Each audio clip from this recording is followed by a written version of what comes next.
그러니까 신자의 사고방식 가지고 가지면 예. 이 세상은 잠깐 동안 길게 사든 짧게 사든 잠깐 동안 지나가는 세상이고 예. 다음 세상을 위해서 말하자면 우리는 일을 열심히 하고 가는 것이 원칙이다 생각했죠. 아, 우리 회장님 뭐 간단하게 소개 올렸는데 정말 가문이 엄청 나시더라고요. 우리 정수 씨가 조금 네. 소개해 주시죠. 우리 회장님의 가문. 네, 예. 제가 소개해드리겠습니다. 자, 인터뷰에서 짧게 소개해드렸는데요. 1895년 유진벨 선교사님이 한국에 오셨고요. 그 예. 이후로 이제 유진벨의 딸 샤롯 벨 선교사님이 윌리엄 린튼과 결혼을 하셔가지고 다시 한국에 선교 활동을 오셨습니다. 네. 그런 다음에 윌리엄 린튼의 아드님이 휴 린튼 선교사님이 다시 오셔가지고 선교를 하셨고 바로 4대가 이제 회장님이시고 예. 그리고 조카까지 해서 이렇게 5대의 한국과 인연이 있으십니다. 아니 얼마나 한국을 사랑하셨으면 이렇게 5대에 걸쳐서 이 땅 위에 이렇게 헌신을 해주셨나. 참 일단 감사부터 드리고요. 지금 그 유진벨 선교사님의 자손들 지금 또 우리 TV에서 자주 뵙는 우리 요한이 우리 동생. 동생이고 또 9년 아래 동생. 9살 아래 동생이에요. 예, 인요한 선생님. 그리고 또 누가 있죠? 조카? 조카 데이비드 예. 조카도 있고 우리 형님도 여기 계시고 예. 조카는 어떤 일을 하세요? 변호사입니다. 그러면 총 몇 분이 지금 활동을 하고 계시죠? 지금 그러니까 네 명이죠. 대부분이 그러니까 인요한 선생님하고 우리 형님하고 저하고 형님 성함이 예. 어떻게 되세요? 그 데이비드 데이비드. 인대위. 인대위. 아, 데이빗이라서 인대위예요. 그렇죠. 아, 예. 그리고 그리고 저하고 요한이하고 예. 조카하고 이렇게 한국을 위해서 그리고 또 한 조카는 예. 이제 그 대만 선교하는 또 조엘 목사님이 조엘 목사님이 목사님. 대만에서 또 대만을 섬기고 예. 계시고. 개척교회 하고 있습니다. 대단하시네요. 그러면 우리 회장님은 어떻게 한국에 몇 살 때 오신 거예요? 3살 때 왔습니다. 그러니까 6.25 바로 끝난 후에 예. 부모님 따라 나왔죠. 처음 어디로 오셨어요? 처음에 먼 곳이 어디였어요? 그러니까 이 전쟁이 끝나기 전에 파송돼 가지고 예. 부모님들이 그 어학 공부를 일본에서 한 6개월 하고 대전에 갔다가 예. 순천 전라도 순천으로 파송돼서 예. 부모님들은 이제 평생 순천에서 봉사하셨죠. 아, 그럼 회장님도 순천에서 자라셨고요. 그렇죠. 시간을 좀 거슬러 올라가서 우리 조상이신 유진벨 선교사님 이야기를 좀 예. 나눠볼게요. 유진벨 선교사님께서는 어떻게 처음에 이 한국이라는 땅에 오게 되셨을까요? 그러니까요. 그러니까 진외 증조부 그리고 증조모 이야기를 한다면은 예. 사실 남장로교 역사를 좀 아셔야 돼요. 네, 남장로교. 이 1861년에서 65년에 남북 전쟁이 있었습니다. 네. 그리고 그 남쪽이 이제 북쪽에 의해서 침략을 받았죠, 말하자면. 예. 그리고 그 전쟁 끝나고 나서 12년 동안 군사 정권 하에서 또 많은 어려움을 당했어요. 예. 그래서 물론 이제 그때는 인구가 적었지만은 그 인구 프로당 사실 6.25보다 남쪽에는 피해가 많았습니다. 그 젊은이들 적어도 10%는 아야 사망했고, 그리고 물론 이게 다친 사람까지 포함하면은 경제적으로 사회적으로 회복이 굉장히 오래된 시간이 걸렸죠. 그래서 한국 회사들이 미국 가서 이제 공장 세우면 남쪽으로 갑니다. 왜? 인건비가 싸니까. 그래서 아직까지도요. 아직도요. 예.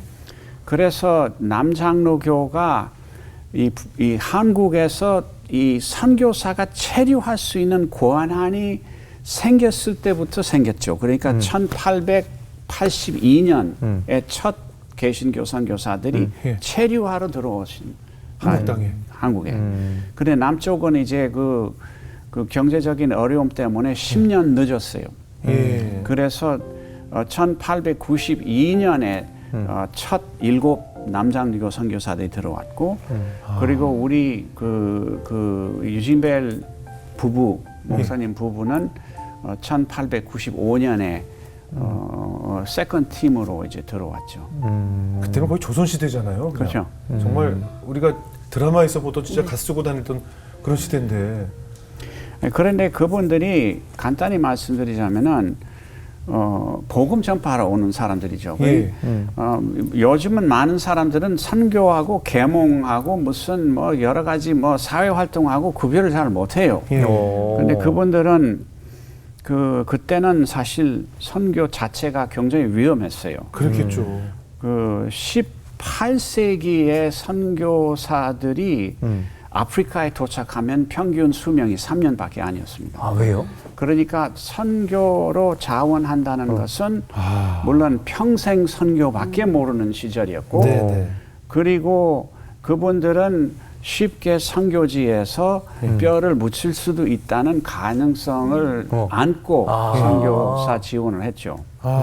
물론 이제 19세기 말기에는 어느 정도는 그보다는 좀 낫지만은 유진벨 사모님 그 목사 사모님이 그 일본에서 한국으로 1895년에 오는 배에서 선교사 4사람이 탔어요.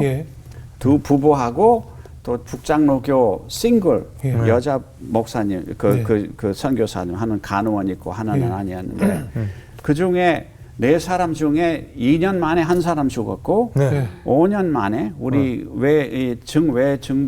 증조모가 5년 만에 사망했습니다. 그래서 절반이 5년 안에 사망했죠. 그래서 한국 오는 것이 그 간단한 결정은 그렇죠, 아니었지만은 우리 조상들이 뭐 특별히 훌륭해서 그런 것 아니고 훌륭한 거죠. 신자로서는 우리가 그러니까 신자의 사고방식 가지고 가지면은 이 세상은 잠깐 동안 길게 사든 짧게 사든 잠깐 동안 지나가는 세상이고 다음 세상을 위해서 말하자면 우리는 일을 열심히 하고 가는 것이 원칙이다 생각했죠. 그래서 뭐 선교하다가 뭐 그때 물론 그 정치 문제보다도 이제 병으로 많이 죽었는데 그 병으로 죽는 그 자체가 그냥 조금 빨리 천국 가는 것일 뿐이었죠. 그래서 한국인들에게 예수님을 영접하고 한국인들도 역시 천국에 갈 수 있는 기회를 마련해 주는 것이 당연히 그 위험 부담에 그 가치가 있었다 생각했죠. 그러니까 위험 부담 정도가 아니라 그냥 내가 곧 금방 죽을 것을 알면서도 몸을 던져 선교에 목숨을 걸고 오신 거네요. 18세기는 그랬어요. 그런데 19세기에는 애들이 많이 죽었어요. 그러니까 애들이 이제 젖을 먹었을 때는 엄마의 그 면역에 어느 정도 영향을 받은데 그 젖띠고 2살 안팎에 많이 이제 사망했죠. 왜냐하면 그때 당시에는 이런 예방 주사도 없었고 그리고 항상제도 없었습니다. 그렇죠. 그래서 다른 나라에 간 자체가 어느 정도는 위험할 수밖에 없었죠. 우리 왜 물 바꿔 먹어도 탈남잖아요. 그리고 선교사들을 제일로 많이 죽이는 병은 설사였습니다. 탈수. 탈수. 근데 닝기류도 없었죠. 그렇겠죠. 그러면 이제 뭐 식사 잘 못해가지고 이제 설사병 걸리면 그것을 멈추지 못하게 하면은 이제 가는 거죠. 탈수로 사망까지. 그렇죠. 이러면. 그럼 그 당시가 유진벨 선교사님이 나이가 어느 정도 되셨을 때였어요? 그때는 선교지로 가면은 이런 건강 문제가 많이 등장됐기 때문에 웬만하면 젊은 선교사들만 보냈습니다. 아마 20대, 30살이면 거의 노인. 진짜요? 그 정도로 생각했죠. 20대 그래서 선교사면 20대에 왔죠. 아까 말씀하신 대로 뭐 길어야 5년 살 수 있다라고 이미 다 알고 있었을 텐데 몇 년 안에 사망할 수도 있다는 그 위험을 가지고 땅을 밟은 거 아니에요? 그렇죠. 그리고 유진벨 산모는 5년에 세상 떠나 첫 남장로교 사망 선교사로는 첫 케이스였습니다. 질병으로 돌아가셨고. 그럼 선교사님 유진벨 선교사님께서 그 당시에 어떤 사역을 하셨어요? 그러니까 남장로교는 이 장로교들은 가서 개인 전도 아니었습니다. 물론 이제 초기에는 개인 전도가 필요했지만 궁극적으로는 그 독립되고 스스로 전도할 수 있는 한국 교회 세우는 게 기본이었어요. 그래서 처음부터 그 기회가 있었을 때 물론 선교사들이 어설픈 한국말로 설교를 했지만은 그 한국인들에게 복음을 들을 수 있는 기회를 마련하는 작전을 하면서 이제 가능한 사람들이 모이는데 교회 세우는 말하자면은 일이 주 일이었습니다. 그 제2차 전쟁 끝나고 나서야만 뭐 교육 선교 무슨 의료가 더 관심 갖게 되었었지만은 그때까지는 첫째의 목표는 교회 개척이었습니다. 교회를 세우는 교회요. 그래서 우리 아버지는 평생 그 교회 개척을 했습니다. 한국 노회하고 손을 잡고 그 시골에 100호 이상 집이 말하자면 100호가 있는 동네 그리고 그 다른 교회와의 5km 이상 먼 그런 이제 동네에서 교회 세우는 아주 그 계획적인 작전을 했습니다. 그러니까 교회를 세우고 5km 정도 떨어진 곳에 또 그러니까 이제 어느 동네가 100호 넘다. 있다. 그런데 보면은 다른 교회하고 겹치지 않네요. 5km 이상인 그러니까요. 거리다. 그러면 사람들이 보통은 3, 4, 5km까지는 걸어서 교회 다니니까 그러면은 5km 이상이면은 이 동네에서도 교회가 필요하다는 개념이었죠. 아, 그럼 이렇게 그런 목숨을 건 선교사를 파송할 때 미국에서는 어떤 특별한 뭐 예배를 드리고 파송을 하나요? 아니요, 카톨릭은 그랬어요. 카톨릭은 이제 이 19세기 초기에 한국으로 이제 파송 신부들을 파송했는데 불란서에서 제가 듣기에는 그 한국에 도착하면 사망 그러니까 평균 사망 4년만 살았죠. 평균 4년 안에 사망. 그러니까 아야 젊은 남자들이고 돌아올 생각은 거의 하지 않았기 때문에 거의 장례식 지내고 보냈다고 합니다. 장례 비슷한 행사. 장례 예배를 보내고 파송을 하는 거예요.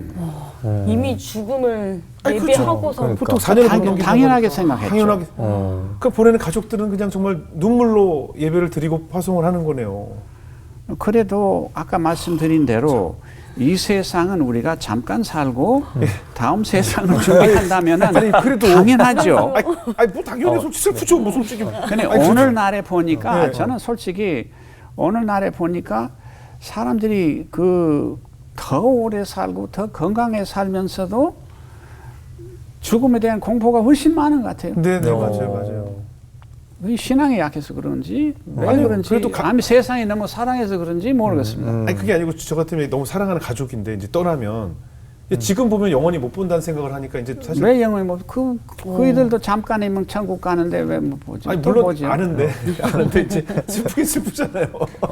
그럼 저 슬퍼요 저는. 사모님도 저기서 슬픈 눈으로 지금 보고 계신데 갑자기 훅 가시면 되십니까? 아 근데 이게 참 정말 여기 오신 분들은 정말 죽음을 불사하고 그러니까. 죽으라면 죽어라 뭐 이런 느낌으로 오신 분들인데 그런 각오로 왔지만 문제는 여기 문맹률이 높았을 거란 말이에요. 어떻게 가르치셨을까요? 아니 그러니까 다시 한번 말씀드리자면 위험 부담을 무릅쓰고 이 세상에 살아야 할 것은 모든 신자의 의무입니다. 신약에 보면 그렇게 나오지 않아요. 핍박받고 너네들은 오히려 신자 되면은 핍박만 아니라 순교도 각오하고 해야 된다는 믿어야 된다는 경고 말이 많이 나오죠. 성경에서. 그리고 남에게 예수를 그 세상에서 사람이 한테 가장 중요한 것은 예수 만난 거거든요. 그러면 남에게 예수를 만날 수 있는 기회를 허용하는 것이 가장 중요한 일이기 때문에 이건 당연이었어요.